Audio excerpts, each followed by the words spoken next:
is a noise gate. And what that does is actually squash the signal completely if it's below a certain dynamic range. So, you know, you're expanding the dynamic range, you're saying you're decreasing certain things below the threshold. Well, what a noise gate does is it shuts it off below the threshold. And a noise gate is particularly useful when you have something that has a lot of distortion or high gain. When you're playing something that has a lot of distortion or high gain or a lot of effects, you don't hear background noise. But if you mute the guitar, you'll hear a lot of background noise. And a noise gate is useful in that instance because it'll shut off the signal when you're not playing.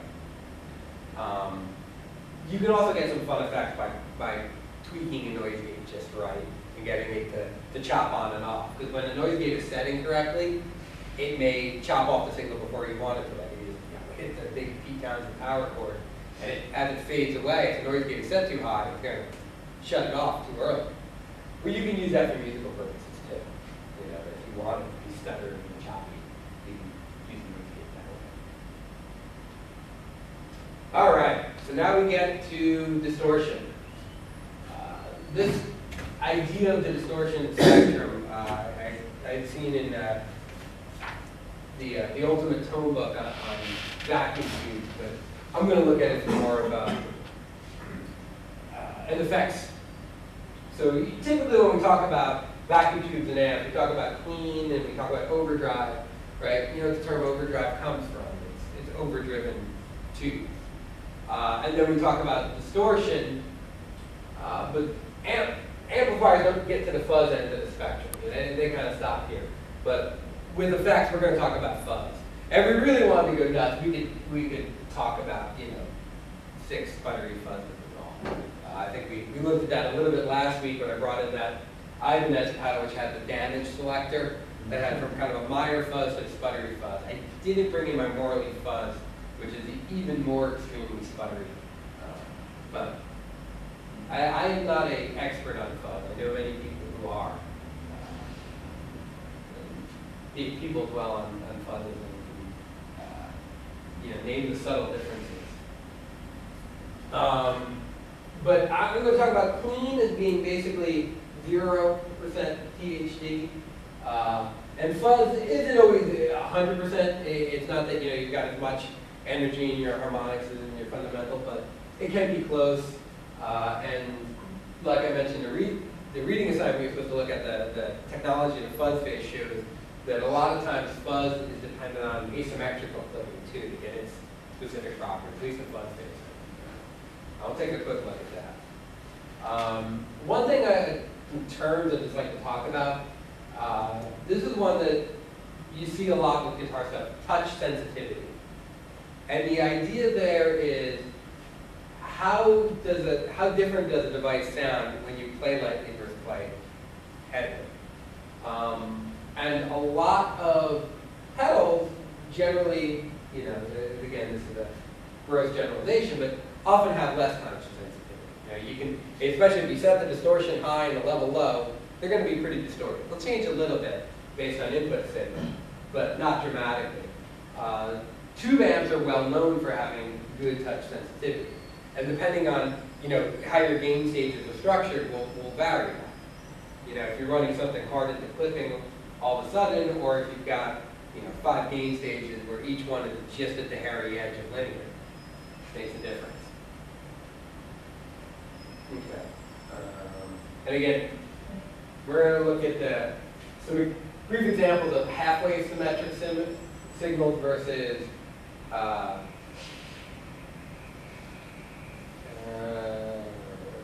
half-wave symmetric symbols contain only odd harmonics, and we're going to look at, I forget what the term is, I guess they're just not symmetric. Remember I talked about last week how a half-wave symmetric signal will look like this, where reflected about the origin, you know, this positive half is the same as negative half. Well, if you're not symmetric,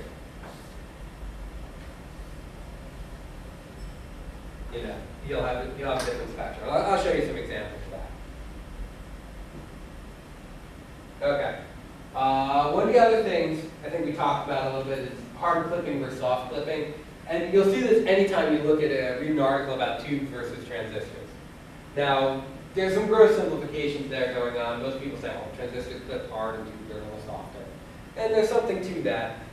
Basically, tubes are more nonlinear over a wider range. Transistors usually try to keep linear. Although there are a lot of things they do to tubes to make them act linear. There's a whole class of circuits called ultralinear.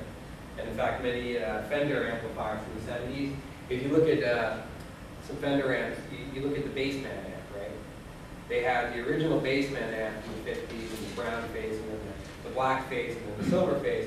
Once you get into the silver face ones, you get to the baseband 50, the 70, the baseband 130.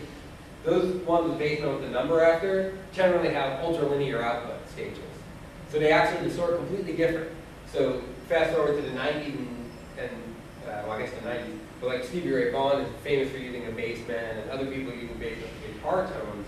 They're using the original baseband because it distorted a certain way, whereas the late 70s ones with the ultralinear were totally different. They were closer to this square wave. They were trying to be more linear, which is good if you need a large, clean dynamic range, but not necessarily good for distorted guitar. So we've got hard clipping, we've got soft clipping is this red line, and then the other thing I threw in here is an asymmetric transfer function curve. And all I did basically is like scale the lower half of my soft clipping curve so that it clips to a different level. And I'll show an example of what happens with that. Okay, musical examples, like pick a metal tube. Distortion is the most common amplifier, common effect, whether it's used via a pedal on the floor or through the amp. It's hard to find something that doesn't have distortion in it. Okay, so here's an example of some work I did. What I did was created a test vector. This test vector was simply a sine wave. It started at an amplitude of 0.5, went through varying gains on that amplitude of 10. I ran it through the 3 different transfer functions here, which again, if you look at the transfer functions, the hard clipping clips at plus or minus 1. So when I'm running a amplitude 10 sine wave through, that's a lot of clipping. Over a span of about 20 seconds,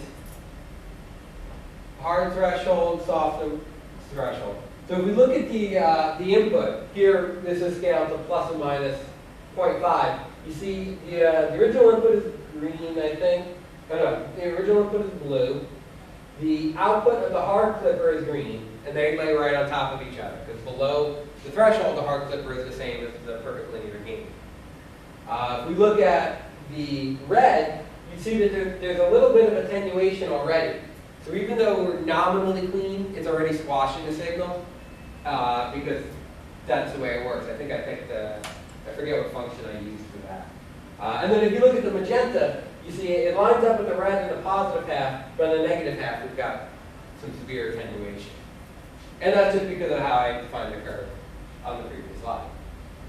Then if we look at the output at the end, by the end, now our range on our x is plus or minus 10. So that the input is a plus or minus 10. The hard clip, follows exactly and is clipped at plus or minus 1. The soft is clipped at plus or minus 1 but has rounded edges.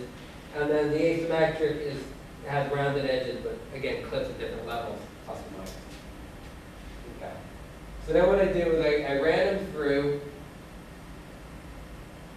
and I created harmonic spectrum. Okay, so this is a spectrogram of them. So first, first let's do hard clipping. I think that's the easiest to hear. You kind of hear where the clipping started, right? The clipping started right here. Before that, you had no upper harmonic. There was no upper harmonic information at all until you got to the hard clipping. And then as you can see, as time goes on, you get more and more